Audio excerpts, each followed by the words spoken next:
Jose Rizal's Noli revolves around the protagonist Juan Crisostomo Ibarra, a young mestizo student returning to the Philippines from a 7-year sojourn in Europe. As soon as he arrives, he notices the contrast between the Philippines he once knew compared to the Philippines he's returned to. He finds that his father, a wealthy landowner, has died in prison as a result of a quarrel with Padre Damaso, a Franciscan friar. Ibarra is washed over with guilt, feeling that he has abandoned his country, his father, and his people. This guilt is what drives Ibarra to try and resolve the conflict that the Spaniards have caused in the country. This relates to one of the prevalent themes in the story, which is power, whether it be religious or colonial. We can already see this as soon as we read Chapter 1, A Gathering, wherein Captain Tiago, also a wealthy landowner, throws a lavish dinner party in Manila. Soldiers, European travelers, and priests flock to the event. A lieutenant from the civil guard engages in conversation with a Dominican friar, who we know as Fray Sibila. Padre Damaso interrupts a conversation between two civilians, one of whom has just arrived in the Philippines for the first time. He then begins to condescendingly lecture this newcomer about the native Filipinos and their culture. Noli Me Tangere, Chapter 1, page 10. In the end, looking at the friar with curiosity, all the young man could say with any seriousness was, "Do you believe?" "Do I believe? As I believe in the gospel. Indios are incredibly lazy." "Ah, excuse me for interrupting," said the young man, lowering his voice and bringing his chair a little closer. "You have used a very interesting word. Are these natives truly indolent by nature? Or is it, as a foreign traveler has said, that we make excuses for our own indolence, our backwardness, and our colonial system by calling them indolent? It has been said of other colonies whose inhabitants are of the same race." Padre Damaso assumes he can generalize the nature of the quote-unquote Indios, which indicates his evident lack of cultural compassion, considering the fact that Indio is a derogatory term used towards Filipinos. This quote displays the theme of power, and Padre Damaso's domineering character shows his authoritative tendencies. One chapter in, and it is already evident from the start that priests are commanded a massive amount of power due to Spanish colonialism. Highlighting Padre Damaso's distasteful attitude, his ignorance is made even more evident when he admits that though he has spent 23 years in the Philippines, he still doesn't speak Tagalog, nor understand the language.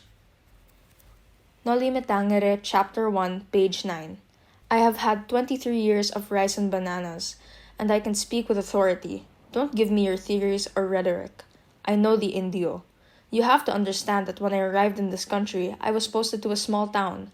Though it was small, its people were extraordinarily hardworking farmers.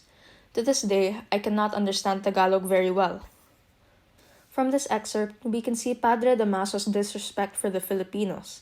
His apathy in learning Tagalog in comparison to the people he claims to serve shows his painfully apparent lack of interest and mutual respect, which we also see in his lecture about the native Filipinos. Going back to the topic of power, especially colonial power, Padre Damaso's way of talking about the natives of the Philippines reminds me of the way that many mixed-race Filipinos now poke fun at local Filipinos. As someone who was born and raised in a traditionally Filipino household, fully immersed in the culture by hearing the Filipino language spoken on a daily basis, Filipino food served for meals, celebrating Filipino holidays, partaking in local traditions, and other aspects of my Filipino heritage, I find it extremely offensive and distasteful when I encounter mixed-race Filipinos making fun of everything Filipino, denying that part of themselves.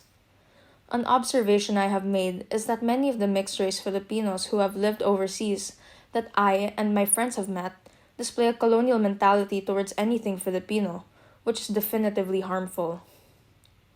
Colonial mentality is defined as the perception of ethnic and cultural inferiority, and the form of internalized racial oppression.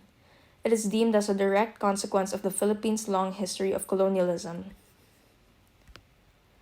Despite them not being able to even speak or understand the language, or having any knowledge of the Philippines' history, politics, or culture, the people that I've met that are similar to them belittle the culture whenever they get the chance, though they are half Filipino themselves.